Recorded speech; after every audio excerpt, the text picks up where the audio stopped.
Hello friends, welcome back to my channel அம்மாவின் சமையலறை. இன்றைக்கி நம்ம பச்சை பயிறு குழம்பு எப்படி பண்ணுறதுன்னு பார்க்கலாம். அதுக்கு தேவையான பொருட்கள்: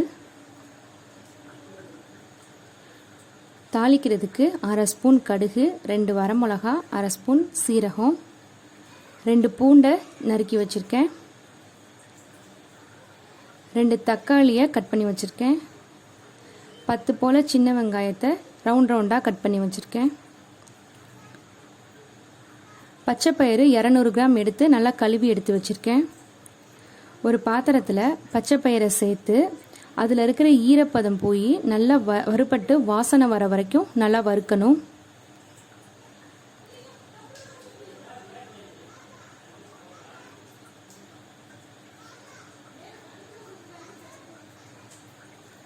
இப்போ பார்த்தீங்கன்னா நல்லா வறுபட்டுருச்சு. நல்லா வாசனையும் வர டைமில் அதோட நம்ம கட் பண்ணி வச்சுருக்க தக்காளியும் பூண்டும் சேர்க்கணும்.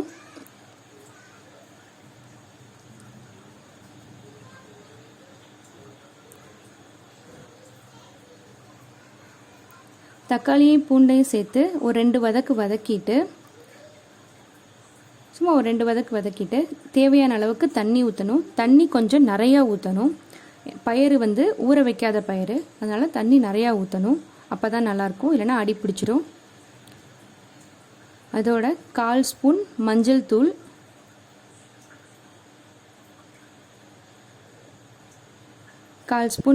தூள், போட்டு ஒரு கலந்துட்டு ஒரு தடவை லைட்டாக கலந்துட்டு எண்ணெய் நல்லெண்ணெய் ஊற்றணும். நல்லெண்ணெய் 2 ஸ்பூன் ஊற்றிருக்கேன்.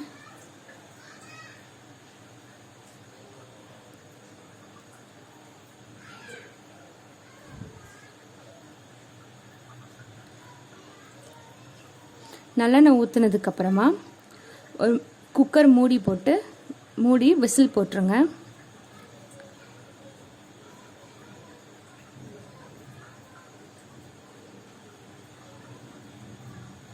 நாலு விசில் வர வரைக்கும் நல்லா வேக விடணும்.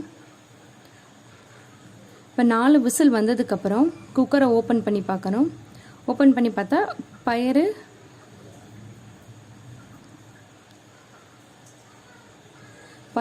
முழுசாக வேகலை, குழஞ்சி வேகலை, ஆனால் சாப்பிட்ற மாதிரி வெந்திருக்கு.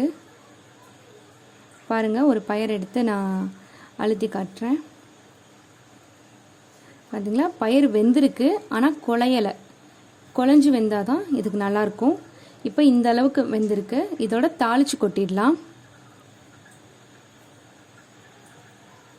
அதுக்கு ஒரு பாத்திரத்தில் 2 ஸ்பூன் எண்ணெய் ஊற்றி அதில் நம்ம தாளிக்கிறதுக்கு எடுத்து வச்சுருக்கோம்ல கடுகு, சீரகம், அப்புறம் வரமிளகா, இதை போட்டு அது பொரிஞ்சதுக்கப்புறம் கட் பண்ணி வச்சுருக்கிற சின்ன வெங்காயம், கருவேப்பிலை போட்டு நல்லா வதக்கணும். சின்ன வெங்காயமும் கருவேப்பிலையும் நல்லா வதக்கிடணும். சின்ன வெங்காயத்தை கட் பண்ணி போடணும்னு அவசியம் இல்லை, முழுசாகவும் போடலாம், உங்கள் விருப்பம். இப்போது அந்த வதக்கினதை குக்கரில் கொட்டிட்டு நல்லா கலந்து விட்டுருங்க.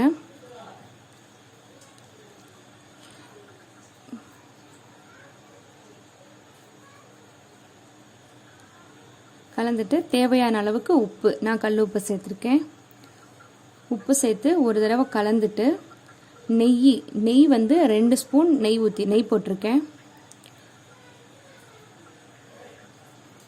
நெய் சேர்த்தா சாப்பிட்றதுக்கு ரொம்ப நல்லாயிருக்கும், டேஸ்ட்டாக இருக்கும். குழந்தைங்களுக்கு இது ரொம்ப பிடிக்கும். நெய் சேர்த்து ஒரு ரெண்டு கொதி கொதிச்சதுக்கப்புறம் இன்னும் கொஞ்சம் தண்ணி சேர்க்கணும். தண்ணி கம்மியாக இருக்குது, இன்னும் கொஞ்சம் தண்ணி சேர்த்து திருப்பி குக்கரை மூடி வச்சிடணும்.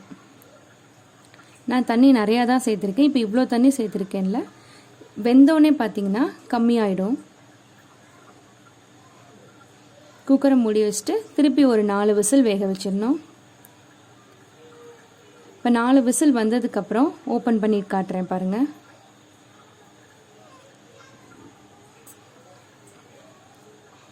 பார்த்தீங்கன்னா பயிறு ரொம்ப நல்லா வந்திருக்கு. நல்லா அதுவே மசிஞ்சு போயிடுச்சு.